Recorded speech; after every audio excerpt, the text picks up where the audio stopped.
Now back to the softball diamond, where the Monson Mustangs took on the Minnechaug Falcons this afternoon. Top of the first, Mustangs up 4-0. Runners at the corners for Monson's Madeline Karen. Karen brings home Evangeline Renna for another run, 5-0 Monson. Bottom of the first, bases loaded for Chaug's Alexa Sherman.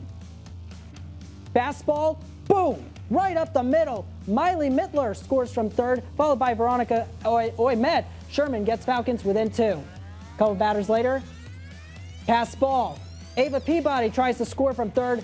Safe at home, Chaug down 1. Later in the first, ball gets away. Alexa Sherman, come on home. Just like that, we have a tie game. Top of the second, runners in scoring position for Monson's Chelsea Hull. Ball hit into right field. Natalie Hull comes around from second base to give the Mustangs the 6-5 lead. Mustangs, Callie Zelensky at the plate now with a runner at third. Zelensky crushes it into center field. Molly Zato scores to give Monson an 8-5 lead.